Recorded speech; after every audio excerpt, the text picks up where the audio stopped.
자, 지금 시바이누 코인 굉장히 중요한 구간에 왔기 때문에 급하게 영상을 찍고 있습니다. 차트를 보시면 알겠지만 시바이누는 볼린저 밴드 중심선을 다시 회복한 뒤에 가격을 버텨주고는 있습니다. 하지만 상단 밴드에 닿을 때마다 시원하게 돌파하지 못하고 다시 눌리는 흐름이 반복되고 있다는 거죠. 즉 아래로 완전히 무너진 것도 아니고 그렇다고 이로 강한 추세가 열렸다고 보기도 어려운 굉장히 애매한 자리라는 겁니다.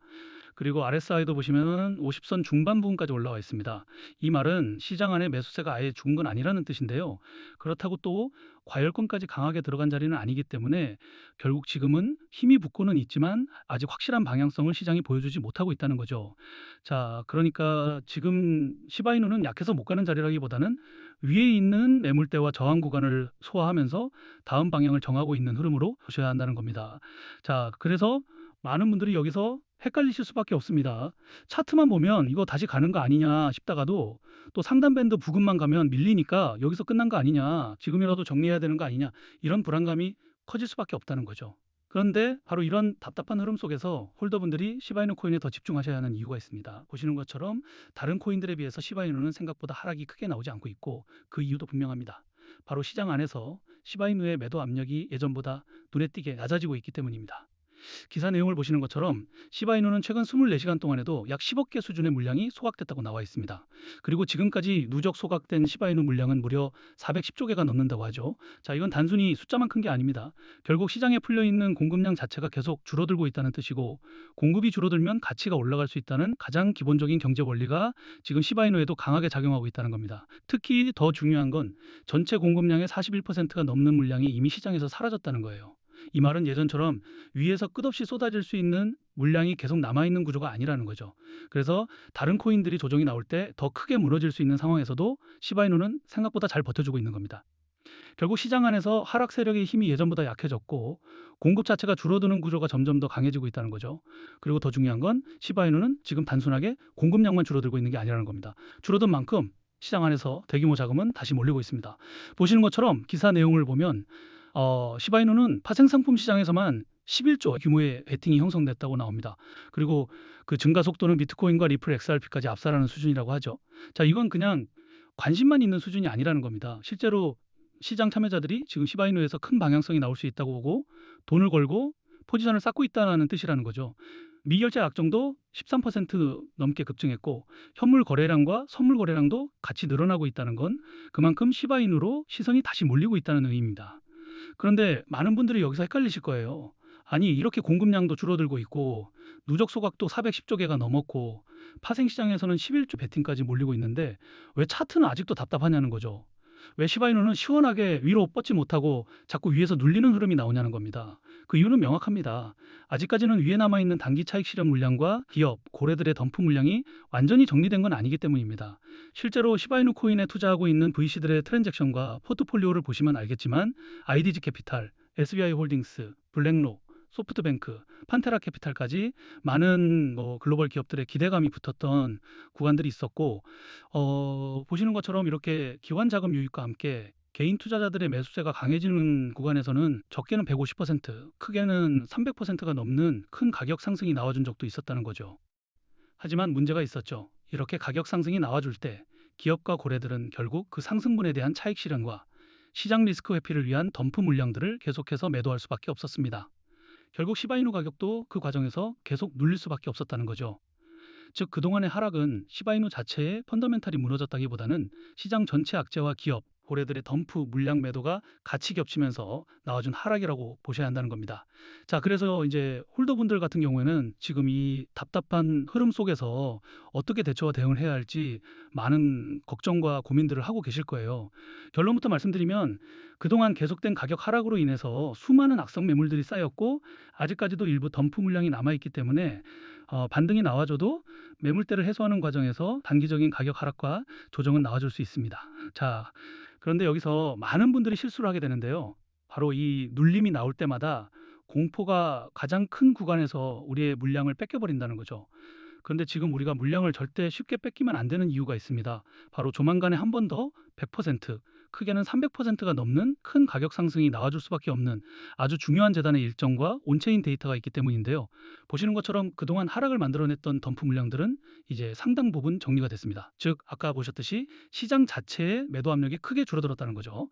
여기에 공급량은 계속 줄어들고 있고 커뮤니티의 소각도 이어지고 있으며 거래소 바깥으로 빠져나가는 물량이 더 많아지고 있다는 점까지 같이 보셔야 합니다. 결국 예전처럼 계속 던질 물량이 쏟아지는 구조가 아니라 오히려 남아있는 물량은 점점 잠기기 시작하고 있다는 겁니다. 그리고 더 중요한 건 기업들이 아직까지 매도가 되지 않은 대규모의 시바이누 코인 물량들을 또 한 번 더 1년 반 만에 재단의 락업 해제 일정에 맞춰서 거래소로 이동시키고 있다는 겁니다. 자, 이렇게 말씀드리면 시장에 매도 가능한 물량이 많아지기 때문에 가격 하락하는 악재 요소가 아닌가요? 하고 질문들을 주시는데 꼭 그렇지만은 않습니다. 왜냐하면 결국 기업과 고래들은 바닥 구간에서 매수 매집했었던 가격보다 높게 시바이누 코인 물량들을 매도하기 위해서라도 가격 상승과 반등을 재단의 락업 해제 일정에 맞춰서 만들어줄 수밖에 없기 때문이라는 거죠. 예시로 큰 논란이 됐던 건데요. 그동안 리플 재단과 코인 시장에서는 재단이 기업들에게 더 많은 투자를 받기 위해서 락업 해제 일정을 협업기관들에게 공개하고 이 일정 전마다 가격을 상승시키고 고점에서 매도할 수 있게 하면서 협업기관들은 수익을 보고 재단은 더 많은 투자를 받았다는 겁니다. 그리고 여기서 더 중요한 거는 가격을 상승시키기 위해서 허위 사실이나 오해 소지, 즉 가격 상승 기대감을 일으킬 수 있는 호재를 발표하면서 인위적으로 가격을 펌핑시킨 뒤에 가격이 상승하면 개인 투자자들에게 물량을 몽땅 팔아치우면서 많은 수익을 받았다는 거죠. 그래서 이러한 재단의 일정과 함께 차트를 보시면 알겠지만 1년 반 전에도 기관들은 투자했던 물량들을 락업 해지 일정에 맞춰서 거래소로 물량을 옮기고 큰 가격 상승과 반등 흐름을 만들어냈었는데요. 그리고 이번에 1년 반 만에 락업 해제 일정에 맞춰서 거래소로 또 한 번 더 물량이 이동하고 있다는 거죠. 자, 결국 기업과 고래들은 이 물량들을 매도하기 위해서라도 큰 가격 상승과 반등 흐름을 만들어줄 수밖에 없다는 건데요. 자, 하지만 여기서 반드시 알고 가셔야 할 게 있습니다. 그동안에는 몰랐었지만 이제부터라도 나오는 조정과 흔들림에 물량을 절대 뺏기면 안 된다는 거죠. 그리고 더 중요한 건 기업과 고래들이 가격 상승을 만들어줄 때 고점에서 락업 해제 일정의 덤프 물량들이 본격적으로 매도가 되기 전에 반드시 매도를 하셔야 한다는 겁니다. 자, 왜냐면은 욕심 때문에 매도 타이밍을 놓쳐버리게 되면 또 한 번 더 대규모 덤프 물량과 함께 큰 가격 하락의 손해를 볼 수밖에 없기 때문인데요. 자, 원래 락업 해제라는 건 투자자 보호가 목적이지만 결국 이런 정보를 모르셨던 분들은 올라갈 때 매수하고 떨어질 때 매도하면서 손해를 볼 수밖에 없던 구조였다는 거예요. 자, 그래서 이제 제가 시바이누 코인 커뮤니티에서 초기부터 활동하면서 이러한 재단의 일정과 함께 초기 투자 기업들의 트랜잭션과 포트폴리오를 계속 체크해 왔는데요. 자, 이제 이 정보를 통해서 락업 해제 일정 전에 거래소로 물량이 옮겨지고 나서 가격 상승이 나올 때 매도해야 하는 목표 매도가 그리고 락업 해제 후에 덤프 물량들이 전부 다 매도가 되고 나서 다시 재매수하는 시점들을 공유해 드릴 거예요. 자, 그런데 이제 이런 정보들을 영상에서 모든 분들에게 다 빠르게 공개를 해드리고 싶은데 제가 저번에도 공개했다가 유튜브 영상 정책 때문에 삭제가 된 적이 있어요. 그래서 이제 구독자분들에게만 따로 공유해드리고 있는데요. 구독, 좋아요 안 눌러두신 분들은 그냥 구독과 좋아요만 눌러주시고 여기 010-2145-2133으로 시바라고 단 두 글자만 문자 보내주시면 이런 정보들을 바로 답장 보내드리겠습니다. 그리고 걱정들 하시는 게 이런 정보를 대가로 금전적인 요구, 투자 강요, 뭔가를 요구할까봐 걱정들을 많이 하시는데요. 자, 그런 건 어디 가시더라도 무조건 사기니까 절대 당하시면 안 되고요. 저는 그냥 채널의 성장을 위해서 구독과 좋아요만 눌러주시면 좋을 것 같습니다. 그리고 간혹 가다가 질문들 주시는 게 지금 시바이누 코인에 투자했던 기업이 그냥 거래소로 이 물량을 옮기는 걸 수도 있지 않냐는 건데요. 자, 이게 만약 시바이누에 투자했었던 한두 기업만 물량을 옮긴다면 그냥 그 기업의 사정에 의해서 그럴 수 있어요. 그런데 지금은 뭐 시바이누에 투자했었던 여러 기업과 고래들이 거래소로 물량을 옮기는 타이밍과 패턴이 있습니다. 자, 결국 기업과 고래들은 지금 시장에 덤프 물량들이 거의 다 매도가 되면서 매도 압력이 낮아졌을 때 또 그 전에 충분한 매집 기간을 거쳤기 때문에 이제 그동안 쌓여 있었던 물량들을 매도하기 위해서라도 가격 상승과 반등을 만들어 준 거라는 건데요.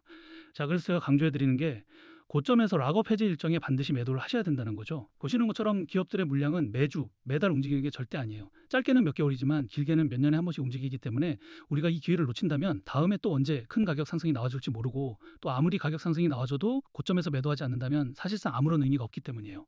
자, 그래서 최소한 이 재단의 일정 그리고 트랜잭션과 포트폴리오를 반드시 확인해 보시고 직접 투자를 하셔야 한다는 거죠. 그리고 또 정보 확인해 보는 건 무료이기 때문에 로우 리스크도 아니고 노 리스크에 가깝기 때문에 제가 자신 있게 말해드리고 있는 거예요. 대신에 정보를 보시고 그 정보가 여러분들 투자에 조금이라도 도움이 됐다고 하신다면 채널의 성장을 위해서 구독과 좋아요만 눌러주시면 좋을 것 같습니다. 그럼 오늘 영상은 여기까지고요. 영상 끝까지 봐주셔서 감사합니다.